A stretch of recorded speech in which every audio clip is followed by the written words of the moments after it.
물이 자주 차는데 자주 빼주는 게 좋은가요? 와, 이게 진짜로 하루에도 한 두세 분 정도는 물어보시는 질문인 것 같아요. 무릎에 물이 차는 이유는 무릎에 어떤 염증 반응이나 연골이나 뭐 이런 데 손상이 있어서 사람 몸이 어떻게 보면 스스로를 보호하기 위해서 뭐 그런 물이 나올 수 있는 거기 때문에 물이 소량 뭐 10cc 미만으로 있을 때는 그냥 약간 부었다는 느낌 정도 말고는 증상이 별로 없습니다. 그렇기 때문에 그런 경우에 굳이 이거를 꼭 빼야 된다거나 이렇게 뭐 무릎이 들어있으면 큰일 나고 잘못되고 이런 문제가 아니라 내 몸에 어떻게 보면 쿠션 역할을 해주기 위해서 물이 나오고 있는 거기 때문에 이걸 굳이 제거하는 건 의미가 없습니다. 하지만 물이 막 30cc, 50cc 정도 많이 나오면 무릎을 싸고 있는 이 풍선 같은 이 관절막이 팽팽하게 부어오릅니다. 부어오르게 되면 아무래도 관절랑을 자극을 하기 때문에 붓는 것 자체만으로도 통증이 있고, 특히나 환자분들이 계속 얘기하시는 건 무릎을 90도 이상 구부리려고 그러면 무릎 위가 터져나가려고 그런다. 이 풍선이 있는데 이게 한쪽으로 움직이면서 이게 찌그러지게 되면 이게 부어있게 되면 못 움직이거든요. 그러면서 그 통증을 호소하기 때문에 그런 경우라고 하면 빼주는 게 나은데, 너무 자주 빼거나 꼭 빼야 된다 이런 건 없지만 너무 부어서 일상생활 하는데 힘들 정도다 그러면 빼야 되는데, 사실은 이 물을 빼는 것보다 더 중요한 건 물이 왜 차는 건지. 가령 뭐 60대 이후에 뭐 어르신들께서 이게 관절염이나 이런 게 있어서 조금씩 차는 정도는 그러려니 하지만 20, 30대 젊은 분들이 물을 빼야 될 정도로 많이 찬다? 이건 물을 빼는 건 전혀 중요하지 않습니다. 하지만 물이 도대체 왜 차고 그 차는 걸 어떻게 해결할 건지 요걸 해결하는 게 제일 우선일 것 같습니다. 오늘 어머니가 무릎 주사를 맞고 오셨는데 구부리고 걸으실 때 증상이 심해서 힘들어하십니다. 오히려 주사 전에 더 잘 걷고 하셨는데 주사 부작용일까요? 아니면 조금 더 기다려야 될까요? 이게 진짜로 오늘이시면 기다려야죠.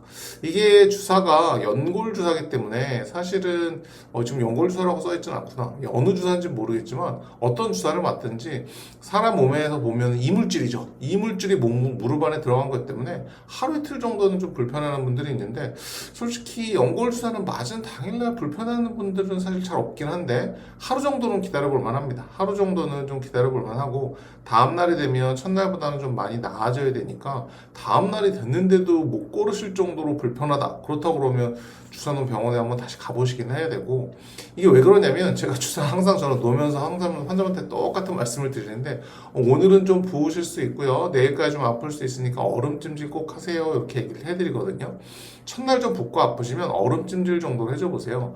얼음찜질이 별게 아니잖아요. 별게 아닌데 이 별거 아닌 거라서 증상이 완화될 정도면 그 증상 자체도 별게 아닙니다. 그러면 그냥 무시하셔도 되지만, 얼음찜질 정도를 했는데도 화끈화끈거리고 뭔가 계속 통증이 있다, 다음날까지 간다, 이거 뭔가 문제가 생긴 겁니다. 이 문제라는 게 진짜 한 10,000명에 1명 정도, 저도 뭐 1년에 1명이 있을까 말까 하는데 오히려 한 2, 3개월에 한 번 정도는 근처 다른 병원들에서 주사 맞고 나서 염증이 생기거나 이래서 저한테 보내주시거든요. 이 주사 놓는 과정에서 뭔가 균이 따라 들어가거나 그래서 무릎 안에 염증이 생기면 무릎이 화끈거립니다. 화끈거리는 게 그냥 화끈거리는 게 아니라 얼음찜질 정도는 해도 아무 의미가 없을 정도로 밤에 잠을 못 잘 정도로 화끈거립니다. 그런 게 다음날까지 지속된다, 그럼 이거는 뭔가 문제가 생긴 거니까 병원에 꼭 가보셔야 되는데, 이게 되게 요즘은 뭐 근처에 병원들도 많고 갈 곳이 많으니까 조금 아프거나 불편하셔도 병원들에 잘 오시는데, 어떤 분들은 이 주사를 맞았는데 이런 일들이 생겼는데도 뭐 주사 맞았으니까 그럴 수 있지 하고 엄청 오래 기다리시는 분들이 있어요. 그러면 안 됩니다. 그러시면 안 되고, 하루 이틀 얼음찜질이나 이런 거 해보고 하루 이틀 지나서 좋아지시면 무시하셔도 되는데, 하루 이틀 지나도 불편하다 그러면 병원에 한번 꼭 가보세요. 내측 반월상 연골판이 찢어져 보존적 치료를 3개월째 받는 중이고 현재 통증은 70% 정도 사라진 상태입니다. 콘주란 주사를 맞는 것도 도움이 될까요? 보통 몇 회 정도는 맞아야 효과를 볼 수 있나요? 요거는 약간 다른 문제이긴 한데요.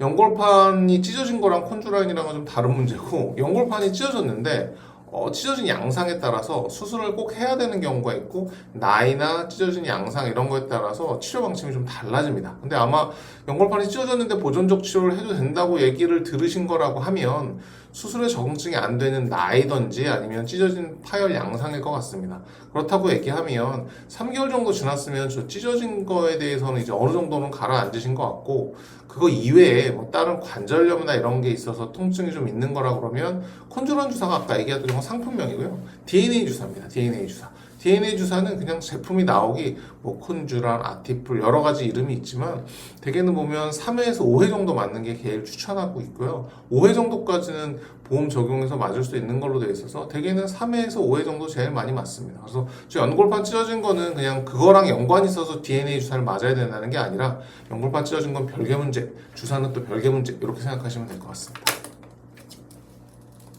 연골 주사는 맞으면 한 달은 안 아프고 다시 또 아프던데 의료보험으로는 6개월에 한 번씩 맞으라고 하던데요. 왜 6개월에 한 번씩 맞아야 하나요? 이런 질문도 굉장히 많이 하시죠. 그쵸, 연골 주사가 이제 일주일 간격으로 3번을 맞고 6개월 단위로 해놨는데 이건 사실은 많이 맞는다고 해서 크게 문제가 되거나 이럴 게 아니에요. 문제가 될 건 아닌데 아니 그러면 의료보험으로 매주 맞게 해놓치고 왜 이렇게 6개월에 맞게 해놨을까? 라고 물어보시죠. 궁금하죠? 근데 궁금한 이유는 이게 결국에는 3번을 맞았어요. 3번을 맞고 6개월 정도를 별 문제 없이 지내거나 생활하실 수 있다는 얘기는 그거는 이 정도 연골 주사로 잘 끌어갈 수 있는 보존적 치료의 적용 대상이 된다는 거죠. 근데 이 연골 주사를 3번 맞았어. 근데 한 달을 지났는데 또 아파. 그래서 이거는 또 뭔가 주사를 또 해야 돼. 이건 이게 아닌 겁니다. 그러면 이 연골 주사만 계속 맞고 있을 게 아니라 다른 치료 방법으로 접근해서 원인 자체를 해결해 줘야지 계속 연골 주사만 맞아서 해결될 문제가 아니라는 거죠. 그래서 저도 이게 3번 맞고 나서 뭐 한 3개월 정도 애매하게 지내서 오시는 분들한테는 뭐 한 번 정도 추가로 다른 주사 맞고 6개월째 또 맞으세요 이렇게 얘기하지만 이렇게 3번 맞았는데 한 달이 안 가. 한 달이 지났는데 또 아파. 이러면 이건 이 연골주사로 될 문제가 아닙니다. 연골주사의 적응증이라는 게 있어요. 대개는 관절염 1, 2, 3단계 정도까지만 하고 4단계는 아예 의료보험 적용이 안 됩니다. 이게 어떻게 보면 되게 좀 이상하잖아요. 아니 왜 관절염 심할수록 연골주사 적용이 돼야지 왜 4단계는 관절염은 적용을 안 해주지? 라고 생각하실 수 있는데 그게 지금 제가 말씀드린 거랑 똑같은 이치죠. 4단계쯤 되면 이거는 주사 갖고 될 게 아닌 거죠. 주사 갖고 안 내고 인공관절을 하든지 내시경을 하든지 뭔가 다른 방법을 써라 이렇게 해서 아예 법적으로 이렇게 정해놓은 겁니다. 너무 오남용되지 않으려고. 연골주사 아니면 수술하지 않은데 하기 싫어 찾아보니 줄기세포를 찾았어요. 줄기세포로 연골을 재생하면 몇 년 갈까요? 와, 이 주제 하나만 가지고 또 1시간을 얘기를 드리거나 설명을 드릴 수 있을 내용인데 이게 사실 좀 애매하죠. 환자 아마 진료 보셨던 선생님도 아마 조금 애매한 단계시니까 저렇게 말씀하셨을 것 같아요. 연골 주사랑 수술이랑 완전히 다른 문제잖아요. 다른 문제인데 연골 주사를 할 거냐 수술을 할 거냐를 환자분한테 선택하라고 하는 건 좀 아닌 것 같고 아마 수술을 하셔야 되는데 환자분이 수술을 싫어하니까 연골 주사 한번 해보시겠냐라고 얘기하는 것 같은데 이게 관절염의 단계라고 생각하시면 돼요. 줄기세포는 아직까지는 이 줄기세포를 한다고 해서 환자분들이 생각하고 계시는 게 관절염이나 이런 게 꽤 있으신 분들 중에서 줄기세포를 맞으면 관절염이 다 치료된다라고 생각하시는 것 같아요. 근데 관절염이라는 거는 관절을 싸고 있는 사람 몸이 얼굴부터 우리가 노화현상이라는 게 얼굴만 늙나요? 얼굴만 늙는 게 아니라 전체적으로 몸이 전체적으로 노쇠해지는 거잖아요. 얼굴도 그렇고 등도 뭐 내장기관도 전체가 다 그래요. 근데 우리가 얼굴을 성형외과 가서 예쁘고 젊게 고칠 수 있죠. 고칠 수 있어서 젊어 보이게 할 수 있죠. 근데 그게 결국엔 그러고 나면 몸이 전체가 하나도 안 아프고 젊어지는 걸까요? 그렇진 않잖아요. 줄기세포도 지금 나와 있는 줄기세포는 연골에 관련된 줄기세포가 있는 거예요. 무릎 안에 연골을 얼굴이라고 생각해 보세요. 줄기세포로 연골 자체를 해결하는 건 가능합니다. 어느 정도 연골을 좀 좋아지게 하는 거, 얼굴을 예쁘게 하는 건 가능해요. 근데 무릎 자체를 젊게 못 만듭니다. 그런 줄기세포는 없어요. 아직까지는. 그렇기 때문에 이 줄기세포나 이런 걸 통해서 연골이 부분 손상되어 있는 걸 호전시키거나 이건 가능하지만 사실 환자분들이 요구하는 건 연골이 예쁘게 되는 거 의사 입장에서는 굉장히 만족스럽고 좋은 결과일 수 있지만 이런 세포를 해서 뭐 연골은 굉장히 잘 자라고 굉장히 만족스러워. 그런데 통증은 수술하기 전이나 후가 똑같아. 왜? 관절염이 있으니까. 줄기세포가 관절염을 낫게 해주는 건 아니고 연골을 좋아지게 얼굴을 예쁘게 해주는 거지 몸의 전체적인 노화 현상을 해결해 주는 건 아니기 때문에 약간 다른 문제로 생각해야 됩니다. 그래서 줄기세포로 연골을 재생하면 연골이 잘 재생되면 평생 갈 수도 있습니다. 근데 지금 환자분이 물어보신 건 아마 줄기세포를 하면 내가 무릎을 얼마나 안 아프고 오래 쓸 수 있을까요?를 물어보신 것 같아요. 그렇다고 하면 그건 완전 환자분들도 완전히 다른 얘기이기 때문에 이걸 한마디로 딱 정의할 수는 없을 것 같습니다. 무릎 MRI를 찍어보니 퇴행성 관절염 2기라고 하시고 노르스름한 끈적한 것을 주사기로 뽑았어요. 연골처럼 보였는데 그런 게 있을 수 있나요? 연골은 아닙니다. 연골은 아닌데 아예 아니라고 할 수도 없는 약간 성분닭 같지만 아까 얘기했지만 왜 연골 조각이 관절염이 생기면 무릎 안에서 연골 조각이 좀 떨어져 나오거든요. 그 떨어져 나온 것들에 의해서 염증 반응이 생기면 무릎 안에 물이 찹니다. 물이 차는데 이 연골이나 이런 게 좀 많이 떨어져서 물이 좀 적고 연골이 많으면 약간 저렇게 끈적하고 노란색으로 보이는 경우, 그렇다고 완전히 샛노랗거나 이상한 색깔로 나오는 거면 감염이 있는 거고, 그런 게 아니라 조금 맑은 노르스름한 색깔로 나오는 경우들이 있습니다. 이거는 관절염 때문에 그냥 그런 거고 연골 자체는 아니고 연골이 따라 떨어져 나온 부스럭이라고 생각하시면 될 것 같습니다. 무릎 통증이 있을 때 계단 오르기도 안 좋은 운동인가요? 내려가는 것보다 올라가는 게 낫습니다. 근데 결국에는 이게 무릎 연골이라는 건 어떤 뼈랑 뼈 두 개 사이에 이 스펀지 역할을 해주는 거. 이게 어떤 운동이 좋고 안 좋은지를, 사실 운동이 굉장히 많잖아요. 굉장히 많은 걸 제가 다 답변을 드릴 수도 없고, 사실 저도 그 운동을 다 아는 것도 아닌데 제가 이걸 다 얘기할 수는 없잖아요. 근데 원칙이라는 게 그래요. 두 개 뼈가 떠 있는 채로 움직일 수 있으면 그건 해도 되는 운동입니다. 근데 눌려진 채로 운동을 해야 된다. 그럼 이 사이에 있는 스펀지 같은 연골이 갈리지 않겠습니까? 그래서 무릎이 갈리지 않는 운동은 좋습니다. 그렇다는 얘기는 가령 물속에서, 수영장 안에서 발차기를 한다? 무릎이 뭔가 누르는 게 없이 물속에 붕 떠서 움직이겠죠? 자전거 탄다? 괜찮겠죠?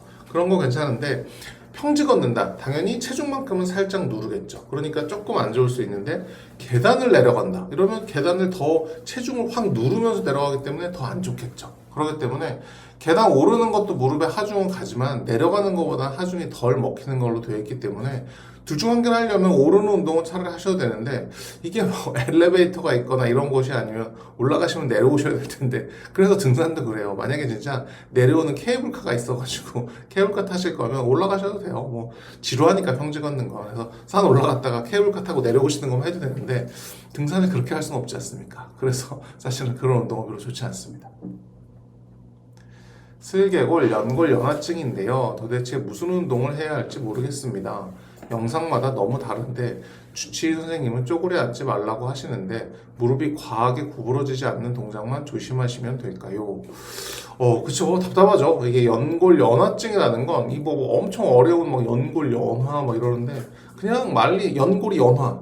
말랑말랑해진다는 얘기예요. 연골이 약간 뭐 패이거나 심한 건 아니라 연골이 말랑말랑. 원래는 연골은 약간 도자기처럼 좀 딱딱하고 이렇게 어느 정도의 강도를 유지해야 통증도 없고 외상이 좀 괜찮은데, 약간 말랑말랑해지면 외상이나 이런 데 약해지고, 특히나 슬개골이라는 거는 서서 걸어 있을 때는 무릎 앞쪽이 살짝 떠 있습니다. 이렇게 무릎 앞쪽에 슬개골, 덮개뼈가 떠 있어요. 근데 무릎을 90도 이상 구부리게 되면 얘가 이렇게 닿아요. 당연히 편체로 이렇게 움직이는 운동이나 이런 건 하셔도 되겠지만, 닿은 채로 운동을 하게 되면 안 그래도 얘가 지금 말랑거려서 아픈데 누르고 움직이게 되면 당연히 아프지 않을까요? 요런 원리로 쪼그려 앉거나 요런 90도 이상 구부리는 운동은 좀 안 하는 게 좋고요. 사실 이런 걸 빼면 할 수 있는 운동이 사실 별로 없어요. 그래서 환자분들이 답답해 하시는데, 저는 그냥 이 수영장, 물속에서 하는 운동을 제일 추천드리긴 하고요. 그게 좀 힘들면 헬스장에서 의자에 앉아서 하는 운동들 있잖아요. 앉아서 레그 컬, 레그 익스텐션 이런 것처럼 발바닥 쪽은 뚫려 있고 무릎 자체의 힘만 가지고 무릎은 떠서 움직일 수 있는 거, 다리 들어 올리는 운동이나 이런 운동들을 하는 걸 차라리 저는 추천드립니다. 무릎 아플 때 절대 하면 안 되는 운동을 알려주세요. 우와, 엄청나게 많죠. 엄청나게 많은데 저는 사실은 이게 뭐 흔하지 않은 운동은 그냥 안 하면 되죠. 안 하면 되는데, 등산이 생각보다는 저는 조금 무리가, 등산 때문에 안 좋아하시는 분들 많고, 생각보다 배드민턴을 엄청 많이 치더라고요. 배드민턴처럼 배드민턴, 탁구, 농구, 축구처럼 탁탁 꺾이는 운동은 좋지 않습니다. 그러니까 사이클링 운동, 차라리 마라톤 생각하면 마라톤 그 오래 뛰는데 그거 안 좋지 않나? 라고 싶지만, 마라톤이랑 뭐 축구, 농구, 배드민턴, 탁구 이런 거랑 놓고 치면 그런 애들이 더 안 좋습니다. 차라리 축구, 농구, 뭐 배드민턴 이런 게 더 안 좋은 거지, 마라톤은 차라리 사이클링 운동 한쪽 방향으로만 쭉 뛰어주는 거기 때문에 차라리 나을 수 있습니다. 그래서 그렇게 방향 전환이 필요하거나 탁탁 꺾이는 운동들, 이런 운동들을 좀 안 해주시는 게 좋습니다.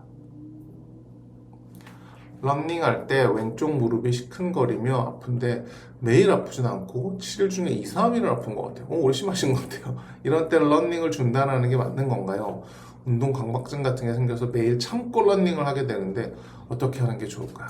이게 어려운 문제죠. 이게 사실은 요즘은 운동이나 이런 거를 좋아하시는 분들도 많고 어느 거 하나를 되게 집중해서 하시는 분들이 생각보다 많더라고요. 근데 사람 몸이라는 게 그렇습니다. 이게 어느 하나를 많이 쓰면 이게 우리가 무슨 운동선수들이라서 막 주변 근육을 충분히 키운 다음에 막 이런 운동을 하는 게 아니라 이게 사실 재밌고 본인한테 잘 맞는다고 생각하면 그 운동을 집중하게 되는데 사람이 한 가지 운동만 계속 하게 되면 그쪽에 쓰이는 근육이나 이런 애들만 쓰여요. 그러면 어디 한 군데 생채기가 났다고 생각해 보세요. 생채기가 났는데 여기만 지속적으로 계속 문질러 대는 거예요. 이게 아니라 다른 운동들 하면 이번 주변에 멀쩡한 연골도 많은데 그렇기 때문에 아마 7일 중에 2, 3일 진짜 일주일에 한 번 정도 아파요. 이러면 제가 그러면 조금 아플 때만 한 2, 3일 쉬고 한 번씩 그냥 조금씩 워낙 그렇게 좋아하시는 거면 한번 해보세요 라고 얘기할 텐데 일주일 중에 2, 3일이 아픈 거라 그러면 이건 러닝이랑 본인이랑 안 맞는 건데요. 이게 다른 운동을 하시는 걸 저는 추천드려요. 근데 사실 저도 그래요. 저도 뭐 제가 이 운동을 하거나 이런 걸 전 농구를 지인들하고 하는데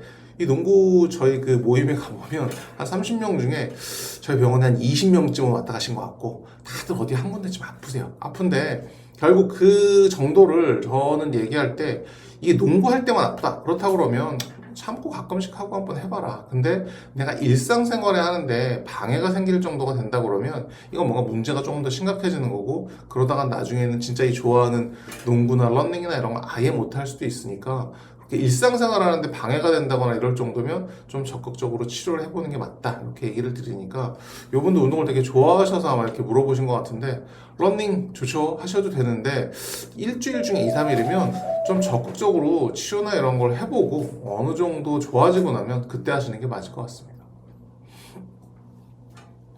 무릎이 아파서 주변 근력 강화 운동을 좀 해보려고 하는데요. 예방 차원에서 무릎 보호대를 하고 운동을 해도 될까요? 보호대에 의존하면 근력 강화에 도움이 안 되고 오히려 연골도 약해진다던데 사실인가요? 보호대를 이건 뭐 그냥 하는 얘기가 아니라 이런 뭐 데이터나 이런 게 있어요. 뭐 보호대나 이런 거를 너무 장시간 하고 있었더니 이게 근력이 약해진다. 근력이 약해지기 때문에 연골에 좀 영향을 줄 수 있다는 거지. 보호대만 한다고 연골이 약해지진 않습니다. 근데 결국에는 연골을 지지해 주는 게 근력이나 인대나 이런 녀석들이기 때문에 그런 데를 보호대를 너무 오래 하게 되면 그 근육 자체가 말라버립니다. 우리가 왜 전방십자인대나 이런 걸 수술하고 나서도 전방십자인대 자체만 생각하면 보조기를 뭐 3개월, 6개월이고 주구장창 하는 게 좋습니다. 근데 우리가 일반적으로는 4주 정도 지나고 나면 조금씩 떼고 6주 지나면 다 떼세요 라고 하는 이유는 그걸 내버려 두면 인대는 좋겠죠. 인대는 좋은데 사람 무릎의 안정성이 인대가 기여하는 게 한 50%라고 하면 나머지 근육 뭐 이런 것들이 기여하는 게 50%쯤 되는데 보호대만 계속 하고 있으면 그런 근육 50%의 기능이 날려버립니다. 그러면 50%를 살리기 위해서 50%를 날린다.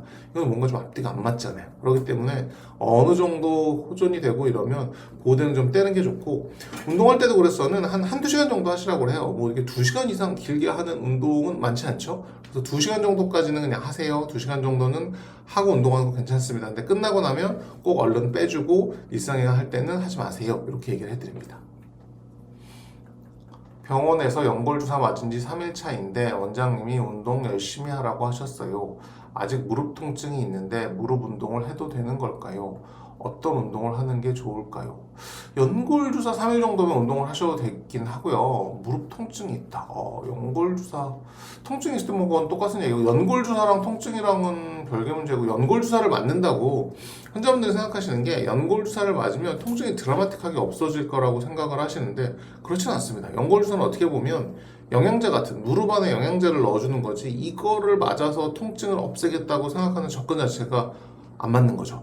이거랑 통증이랑 상관없고 통증은 통증 자체의 원인을 찾고 없애는 걸 해봐야지 연골 주사를 맞았는데 왜 아직도 아프지? 라고 생각하는 건 안 맞는 것 같습니다. 이 정도까지 오늘 제가 질문을 많이 준비했는데 답변을 제가 너무 빠르게 해서 그런지 조금 더 빨리 끝나긴 했는데 또 질문이 중간에 올라온 질문을 한번 읽어볼게요. 무리하게 걷고 나면 무릎이 부어서 통증이 있는데 병원에서 물을 뽑고 나면 좀 나아져요. 이렇게 자주 물을 뽑아도 되나요? 좋지 않습니다. 이게 뭐 나이가 어떻게 되셨을지 모르겠지만 가끔 한번 뭐 아까도 얘기했지만 많이 부었을 때 한 번 정도 뽑아주는 거는 도움이 되긴 할 텐데요. 자주 뽑는다는 얘기는 뭔가 무릎에 문제가 있다는 거죠. 당연히 뽑고 나면 무릎이 빵빵하게 올라왔던 게 확 가라앉으니까 일시적으로는 되게 편해지세요. 근데 원인을 해결한 건 아닙니다. 어딘가 수도꼭지에서 물이 틀어져서 물은 계속 나오고 있어요. 근데 그거를 한번 빼낸다고 그 물이 또 차겠죠, 시간 지나면. 그렇기 때문에 수도꼭지를 잠가야죠. 그럼 수도꼭지가 왜 틀어졌는지, 어디서 틀어져서 나오고 있는지를 찾고 그 원인을 해결하는 게 나았기 때문에 뭐 한두 번 뽑으면, 어떤 분들은 또 이게 저렇게 물어보시는 분도 있지만 어떤 분들은 한 번이라도 뽑으면 큰일 난다고 생각하시는 분들이 있어요. 오히려 검사 목적으로 뽑는 경우도 있고 부분적으로 제거하기 위해서 뽑는 경우도 있기 때문에 한두 번 정도 뽑는 거는 괜찮을 수 있는데요. 뭐 일주일에 한 번, 매달 이렇게 정기적으로 뽑는 건 오히려 좋을 거 없으니까 한두 번 정도까지만 하고 그 다음에는 원인을 찾아보시는 게 맞을 것 같습니다. 오늘 이렇게 질문을 준비해서 이렇게 답변을 한번 간단히 드려봤고요. 다음에도 그냥 제가 설명드릴 수도 있고 우리 병원의 다른 원장님들이 이제 질문에 대해서 이렇게 평소에 진료실에서 이제 물어보시면 아무래도 이 진료 대기 시간이나 이런 게 있기 때문에 사실은 뭐 1분, 5분 안에 끝나야 되는데 그런 게 질문이나 이런 게 하실 게 있으면 댓글에다가 남겨주시면 저희가 다음번에 영상을 준비할 때는 그런 질문들에 대해서도 충분히 답변을 드릴 거고, 시간이 한 1, 2분 남아서 이분이 지금 질문 주신 게 저희 아버지는 등산 중독이신데요. 허리가 요즘 아프다 하셔서요. 혹시 등산을 자주 하는 게 이유가 될 수 있을까요? 글쎄요. 허리랑 등산이랑 상관관계가 있을 수 있긴 한데 좀 드문 편이긴 하죠. 허리 아프신 분들 그게 차라리 걷는 운동이 괜찮거든요. 허리에는 차라리 무릎이랑 허리랑 약간 메커니즘이 다르기 때문에 허리는 아주 높은 산을 타거나 이러지만 않으면 괜찮고요. 아버님이라고 얘기하신 거 보면 연세가 꽤 있으신 것 같은데 어르신들이 사실 운동을 안 해서 문제지 운동을 많이 하셔가지고 문제가 되는 거는 사실 좀 드물다고 봅니다. 차라리 저거는 등산 문제가 아니라 허리 쪽에 뭔가 원인이 있는 것 같고, 차라리 저거를 허리가 아프니까 운동을 하지 마세요 하는 순간 다른 문제가 우르르 생길 수 있습니다. 차라리 등산은 등산대로 그냥 하게 두시고 안 하시려서 문제되는 것보다 하는 게 훨씬 낫습니다. 그래서 허리 쪽에 뭔가 원인이 있지 않을까 찾아보고 걔를 해결해 드리는 게 낫지, 지금 잘하고 계시는 어르신들 운동을 하게 만드는 게 굉장히 어렵습니다. 근데 하시는 것만 해도 저는 참 좋다고 생각합니다. 잘 들어주셔서 감사합니다. 다음에 또 영상을 준비해서 다시 찾아오겠습니다. 감사합니다.